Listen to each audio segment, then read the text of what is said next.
home side Wanganui are drawing on their experience of being the playing through champions, looking to maintain their unbeaten record.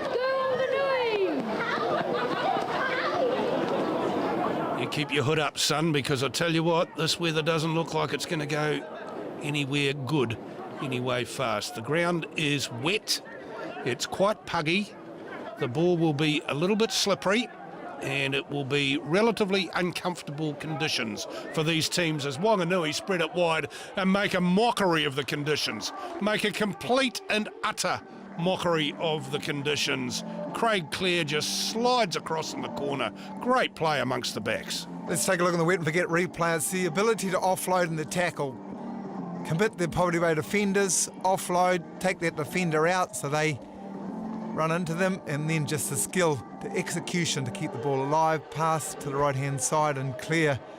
He can kick goals pretty much from anywhere around the paddock, also shows he can score some tries. Drop out retained by Wanganui. That's good work from the forwards, because there's nothing better than winning somebody else's ball off a restart. Oh, but then you give it away and you're in trouble. Toa goes in under the posts off an intercept. He read that like he had written the book, didn't he? Wanganui deciding to use the hands to get out of trouble, get out of the defensive situation, not using the boot because of the conditions, and then Poverty Bay reading it beautifully. Out to in defence, picking the ball. Was for Wanganui, he had a 4-on-3 situation. But the intercept, the try, and Poverty Bay, who, Mace, fair to say, have had their struggles so far this year, and I know we're only sort of 3 rounds into it. We're pretty pleased with an 8-7 half-time scoreline. Well, this is Wanganui, remember, who put 70 on Wairarapa Bush in the first week of the competition on this very ground. So Poverty Bay will be pretty happy about this. They've got some defending to do here, though.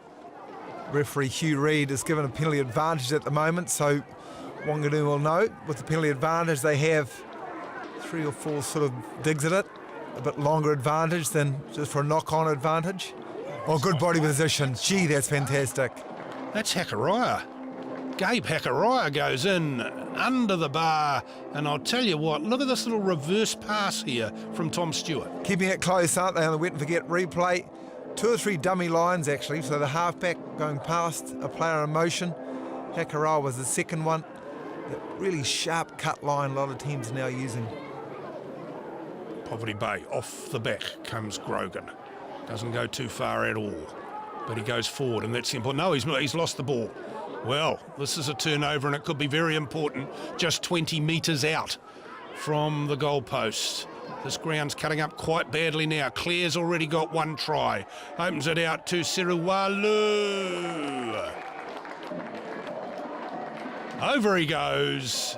And that's opened up a very handsome lead for Wanganui. That wonderful ability from very good teams to transition from defence, which we're seeing here on the wet and forget replay, the turnover, and then straight on to attack. So the mindset for Wanganui is to go the same way. So one phase, the second phase going the same way.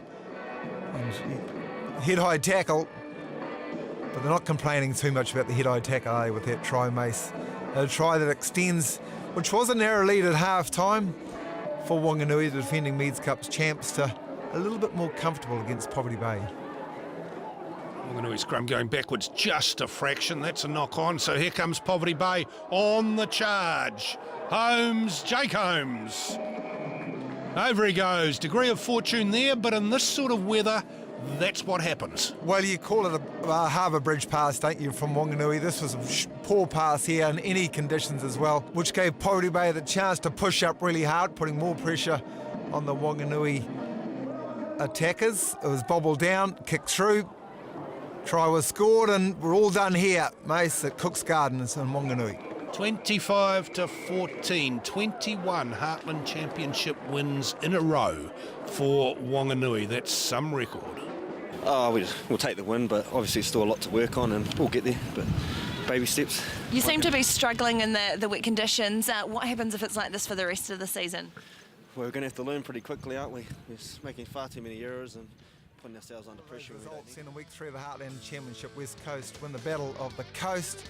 From a company pushed all the way by Thames Valley Buller.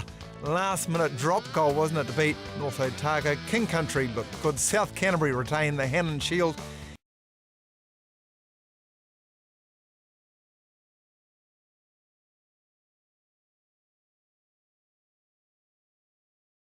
And Wanganui, wow, they were pushed 25-14 by Poverty Bay.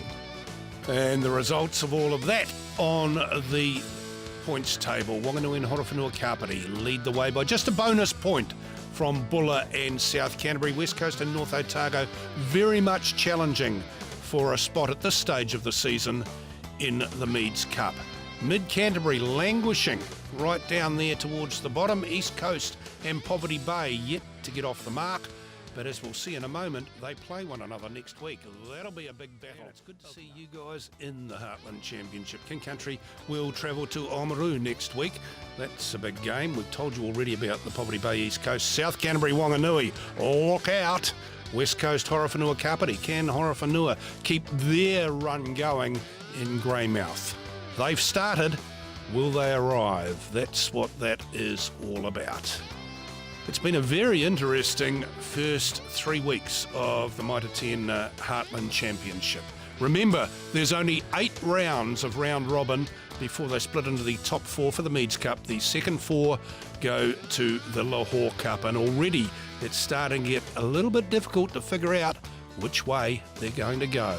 We'll tell you everything there is to know here on Mainfreight Rugby.